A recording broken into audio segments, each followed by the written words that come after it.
Grande nouvelle, le feuilleton Premier ministre connaît un premier rebondissement. Macron refuse de nommer un Premier ministre issu des rangs du nouveau Front populaire. Ça déclenche l'ire, la colère, bien évidemment, des principaux chefs de file des composants du nouveau Front populaire. En tout cas, c'est mon propos d'aujourd'hui.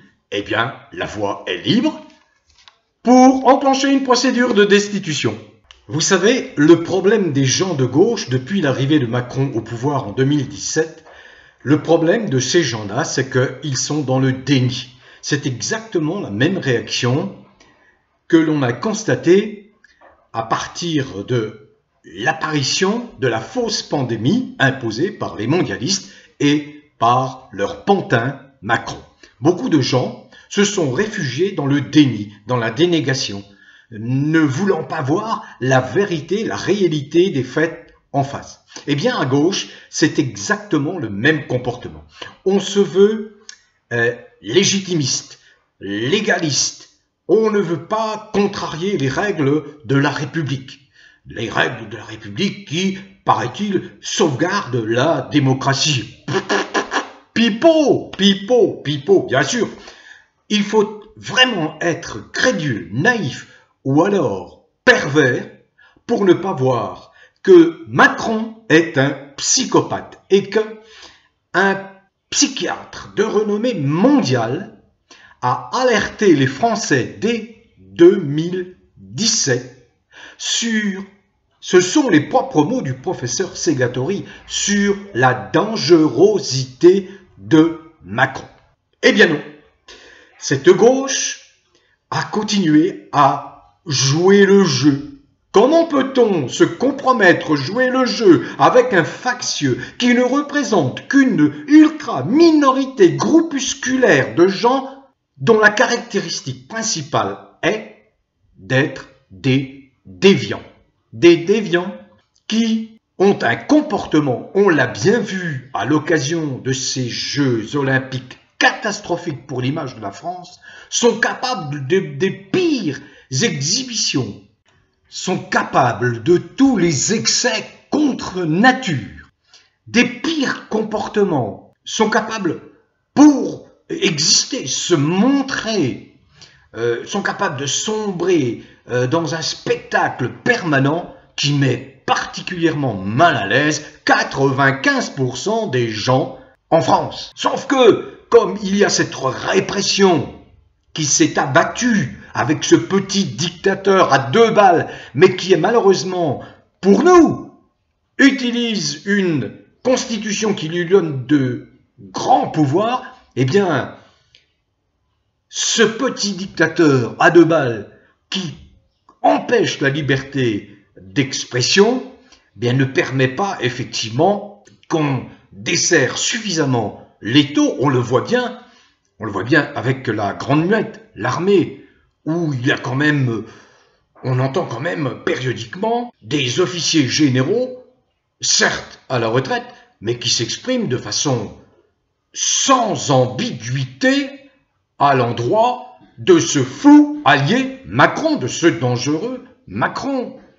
Alors voilà, introduction, pourquoi? Parce que, ça me fait rire. Oui, ça me fait rire, parce que nos mises en garde, je connais un petit peu la France insoumise, les mises en garde, ils n'en ont cure, ils s'en foutent, ils continuent à jouer le jeu avec un type qui s'appelle Macron, qui est un psychopathe, qui passe son temps, passez-moi ce mot, je ne sais pas si certains le connaissent, à les endoffer et à les prendre pour des imbéciles, quoi. Voilà. Mais non, ils ont continué. Voilà.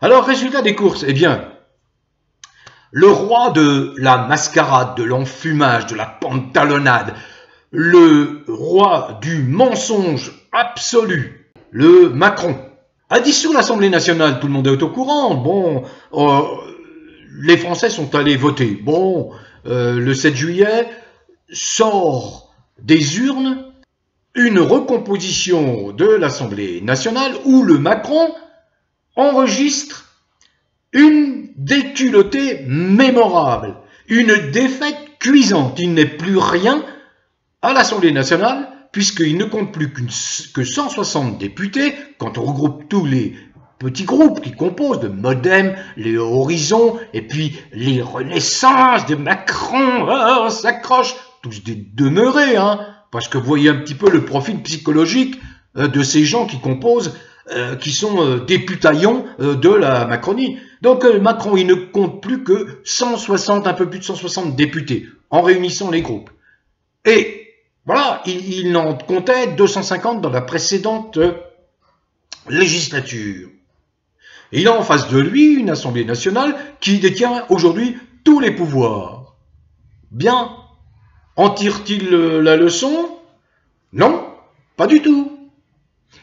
Il continue à se prendre pour celui qui détient toutes les rênes, toutes les manettes du pouvoir, qui est maître du temps, maître des horloges, pour reprendre cette formule un peu galvaudée, maître des horloges, le psychopathe pervers narcissique déviant, maître des horloges. Bon, alors voilà, que se passe-t-il? Eh bien, il a fait durer le plaisir comme un psychopathe, hein, parce qu'il en jouit, c'est jouissif pour Macron.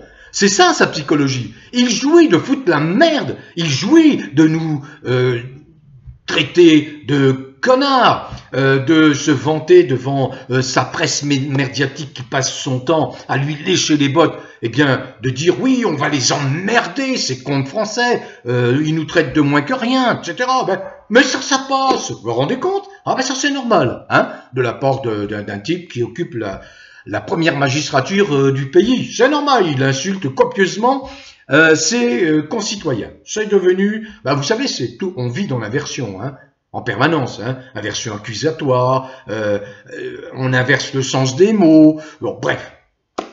Donc il les a fait traîner depuis le 7 juillet, depuis cette recomposition de l'Assemblée nationale qui est très claire et qui a donné effectivement trois groupes les plus importants, la gauche sous l'appellation Nouveau Front Populaire avec à peu près 180 députés, il y a le Rassemblement national qui compte avec ses alliés 143 députés. Et il y a effectivement les Macroniens qui comptent un peu aux environs de 165, 168 députés. Et à côté, eh bien, il y a les traîtres par définition, les Républicains qui se sont pris une bonne claque puisqu'ils ont perdu 20 députés par rapport à la précédente législature. Donc voilà, le rapport des forces à l'Assemblée nationale. Alors, à bon droit, la gauche réunit, les quatre groupes de gauche réunis, les socialos, la France insoumise, les communistes et les écolos, sont la force principale de l'Assemblée nationale. Et à bon droit, eh bien, ils réclament que Macron respecte la démocratie. C'est le groupe principal qui doit gouverner. C'est ce que l'on a constaté notamment en Allemagne, où il n'y avait pas de majorité absolue qui était sortie des urnes, et les Allemands, qui ont l'habitude du compromis, de la négociation, se sont pliés à cette règle. C'est le groupe principal qui va gouverner, à lui de s'entendre pour gouverner de manière cohérente et efficace. Mais on se trouvait dans la même configuration en France, sauf que nous avons un fou allié à la tête du pays. Voilà, un fou allié. Alors ces gens qui se sont compromis, la France insoumise, les socialos, ils se compromettent en permanence avec cet individu. Ils y vont de leur révérence, mais c'est tout juste s'ils l'appellent pas sire, majesté, votre Altesse. Mais oui, mais c'est ça, vous voyez. Ils sont condescendants, ils se plient devant cette engeance de Macron. Mais c'est ça la France. Regardez à quel niveau nous sommes. Il n'y a même plus les références à des valeurs de respect. Voyons, on ne respecte pas, on ne se compromet pas, on n'est pas dans la compromission avec un individu pareil, qui est là pour piller la France, pour casser, détruire la France, qui est là pour enrichir les ultra-riches. Mais ces gens de gauche, ils n'arrêtent pas de rabâcher cela, cette vérité, et quand ils sont en face de lui, ils se plient comme des serfs, comme des esclaves. sous prétexte que ce type serait légitime. Mais non, il n'est pas légitime. Les deux élections de 2017 et 2022 sont plus que sujettes à caution dans la mesure où il y a de très forts soupçons de fraude et de trucage. Alors voilà, il les a bien niqués. Il leur a laissé rêver, croire que bon, il serait possible qu'il respectât la démocratie et qu'il désigne un Premier ministre dans les rangs du nouveau Front populaire, une dénommée Lucie Castex, qui avait quand même l'avantage, puisqu'elle s'en est bien ouverte, vantée, d'avoir des orientations sexuelles qui plaisent beaucoup à la Macronie, vous voyez. C'est vraiment, vous savez, maintenant c'est presque devenu le critère pour devenir Premier ministre, après Madame Borne, l'inénarrable, l'incomparable, la reluisante Madame Borne, après le Attal, enfin, bon, peut-être que Attal va se succéder à lui-même. Donc, il les a bien, comme on dit, il les a bien niqués, cette gauche. Réaction outrée, scandalisée, un Éric Coquerel de la France Insoumise, bon, explique que lui, de toute façon, et on peut croire le bonhomme parce que c'est un type intègre, qu'il est président de la commission des finances à l'Assemblée nationale, Éric Coquerel, de la France Insoumise, ben il a prévenu, de toute façon, bien, très bien. Tu ne respectes pas la démocratie, alors on va faire parler ceux qui ont été à l'origine de ces résultats, c'est-à-dire les gens, les électeurs, voilà. Donc mobilisation, manifestation et destitution. Le mot destitution réapparaît soudain. La voie est libre pour engager la destitution de Macron. Et je le rappelle, il faut et il suffit de 58 députés. La France Insoumise en compte à elle seule 72 et le Parti Socialiste 60.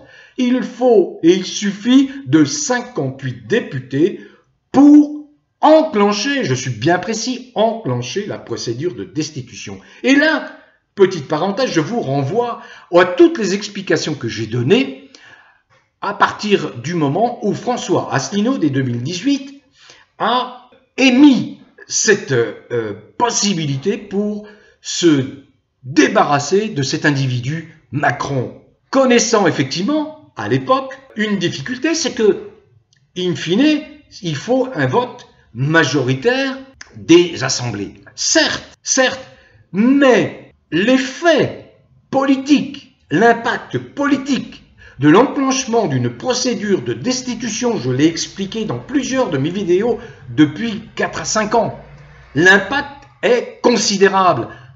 Et oui, parce que un président qui se voit opposer une procédure de destitution perd toute sa crédibilité, non seulement sur le plan national, mais également à l'international, comme il n'a déjà pratiquement plus aucun crédit à l'international. Voyez bien que l'impact politique le concernant sera un impact considérable. Je reviens à l'exemple que j'ai toujours donné, c'est 1975, l'affaire du Watergate aux États-Unis. Le président Richard Nixon est compromis dans un scandale d'écoute de ses adversaires démocrates. Deux fins limiers du Washington Post, deux journalistes, vrais journalistes ceux-là, pas à comparer à ces merdias infâmes Goebbelsiens, bon français, qui avaient enquêté, eh bien, ont découvert le poteau rose et, bien évidemment, une procédure d'impeachment, comme elle s'appelle là-bas, a été engagée.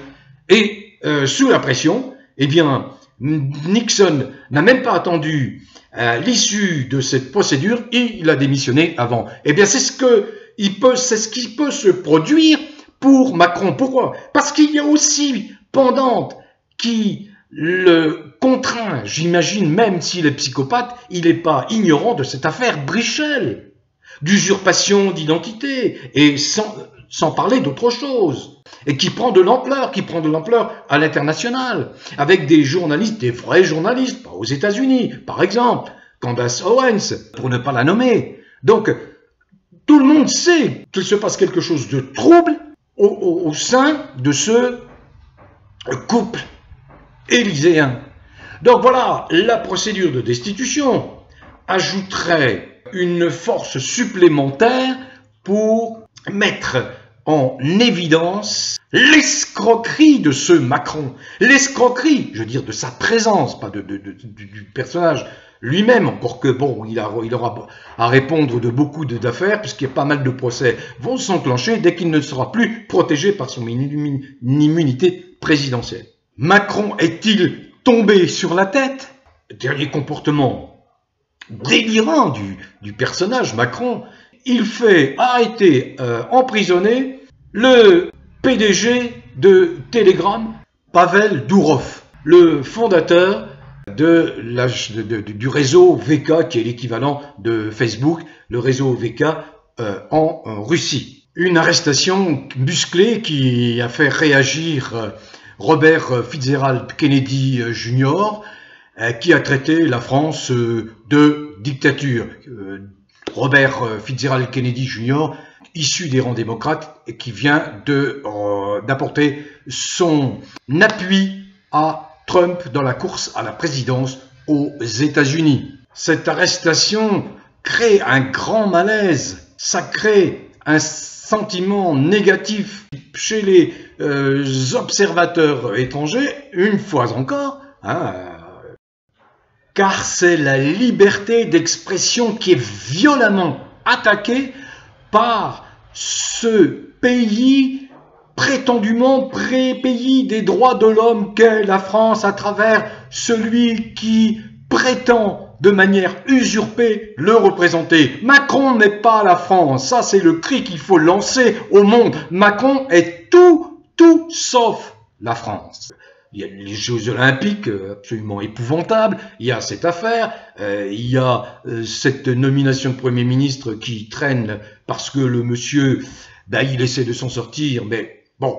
Alors il a expliqué, et c'est là, je chute là-dessus, que il n'est pas question qu'il nomme un Premier ministre issu des rangs du nouveau Front populaire. D'où lire la colère, y compris des socialistes.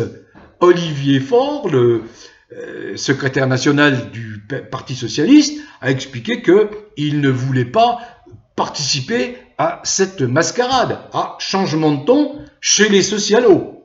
On verra, il y aura peut-être des dissidents. Parce que Macron, eh bien lui, il met en avant le fait que si il y avait eu nomination d'un Premier ministre issu des rangs de la gauche, l'Assemblée nationale aurait été ingouvernable parce que tous les projets de loi qui auraient été à initiative donc du Premier ministre et du groupe qui le soutient, Premier ministre de gauche, auraient été contrés par des motions de censure de la part de 350 autres députés. Je ne sais pas où ils vont aller les chercher, les 350 autres, parce que si on compte bien, il y a 182 députés du nouveau Front populaire, auxquels on peut ajouter 143 députés du Rassemblement national, et que je sache, ça fait plus de 300 députés, que je sache, le Rassemblement national, à ma connaissance, n'a pas décidé de se rallier à Macron. Donc voilà, encore une embrouille macronienne, mais c'est très bien, parce que ça clarifie les choses. Enfin, peut-être, ces gens de gauche vont retrouver un peu d'éclat, un peu de lucidité, additionné à un peu de panache, peut-être qu'ils vont retrouver de la crédibilité au sein des électeurs de gauche, et bien au-delà. Ce que j'espère, c'est que le Rassemblement national puisse trouver un positionnement ferme et que ce Rassemblement national ne se compromette pas avec Macron. Parce que s'il advenait que le Rassemblement national se compromette avec Macron en votant des lois macroniennes, quel que soit le nom du futur Premier ministre, ce sera un mou, un gars du centre ou un LR, bref, un affidé, un suppôt de Macron, eh bien si le Rassemblement national renie la parole de ses électeurs, alors on entre dans une autre période. Ça veut dire que le Rassemblement national a trompé tous ses électeurs, qu'il a masqué sa véritable identité, il a caché ses véritables intentions. Et là, effectivement, ça ne pourra que cristalliser le mécontentement de 80% de gens, quels que soient des gens, je veux dire des gens, des Français lambda, cristalliser leur mécontentement, parce qu'il faut quand même bien comprendre que ceux qui en bavent, ceux qui n'en peuvent mais de la présence de ce fou allié, c'est quand même les citoyens français, les gens français, et y compris des gens qui ont voté pour M. Bardella ou Mme Le Pen ou pour leurs amis. Voilà. Allez, bon vent à tous. La suite au prochain numéro. Prenez soin de vous. Portez-vous bien et continuez à cultiver le bien-être.